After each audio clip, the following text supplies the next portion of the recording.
tó bá ti jẹ sàárì tán jókòó sáyè kírun ẹ àbí kó jókòó sínú mọ́sálásí wá tọrọ nǹkan tó bá wù ẹ́ lọ́dọ̀ Ọlọ́run wá ṣe àwọn mùkọ́dímọ̀ síwájú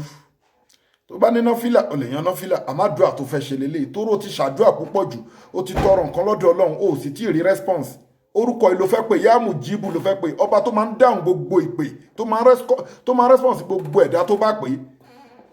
a wá dáhùn sí gbogbo nǹkan tó ti ń béèrè látọjọ́ yẹn a wá ṣe fún ẹ nínú oṣù táwa yìí tó bá ti ṣàwọn mùkọ́dímọ̀ síwájú astaghfirullah alhamdulillah tó ti ṣe tó ti dàníyàn nǹkan tó fẹ́ gbogbo nǹkan tó ń béèrè Ọlọ́run wá bá mi grant ẹ̀ wá ṣe fún mi ní kíákíá tó ti sọ bẹ́ẹ̀ fọlọ́run wá wá ṣe yá mujib 3,333 yá mujib 3,333 yá mujib 3,333 ọjọ́ tó bá bẹ̀rẹ̀ tó bá ti rí fídíò yìí fi share fáwọn èèyàn kan jàǹfààní ẹ̀ ìwọ náà bẹ̀rẹ̀ bẹ́ẹ̀ tó bá ti jẹ sàárì tán títí táwẹ̀ á fi parí kódà lẹ́yìn àwẹ̀ àmọ́ lu opportunity inú àwẹ̀ yìí torí gbogbo ìgbà ló ń tọrọ nǹkan lọ́dọ̀ Ọlọ́run sì ń wò pé bóyá kò tí ì dá ẹ lóhùn kò tí ì ṣe wá lọ ṣe yá mujib yìí kọ̀ǹfàmù ni kò rújú pẹ̀lú sàárà dẹ̀ ni kò mọ fi ṣe síwájú kó tó ṣàdúrà ẹ̀ tó bá ṣàdúrà yìí tán nǹkan tó bá lágbára fi sákàǹtì àwọn ọmọ aláìní àkáǹtì nọ́mbà ní fáwọn ọmọ aláìní 0123214254 àkáǹtì nọ́mbà fáwọn aláìní 0123214254 Wema Bank of Nigeria Global Dahiratu Dhikrlahi Islamic Organization ẹ WhatsApp wa lórí +2761295638 lórí èyíkéyìí nínú ìpèníjà àìsàn ọlọ́jọ́ pípẹ́ ni ó lọ́wọ́ ayé nú ni àlejò ń dàyàn láàmú ni ayé ń dàyàn láàmú ni ẹ̀kọ́ tàti Global Dahiratu Dhikrlahi Health and Spiritual Department lórí nọ́mbà yẹn +2761295638 àdúrà ló ń gba agbára kọ́ má fi yá Mujibu ṣeré o confam ni tó ń dáwọn ọba tó máa ń response sí gbogbo òpè wàá rí àyà yẹn ó ń sọ fẹ́ pé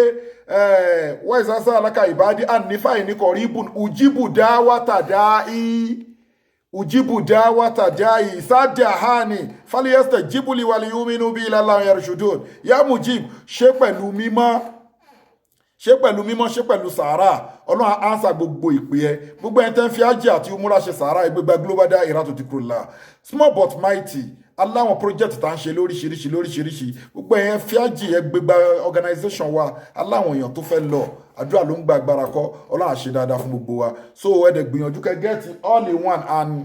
transformer fún tọkọtìyàwó tó ń wojú Ọlọ́run eléyìí ń wò more than 300 àìsàn egbògi tó lágbára ni eléyìí fún tọkọtìyàwó tó ń wojú Ọlọ́run ọkùnrin tó ní weak erection low sperm count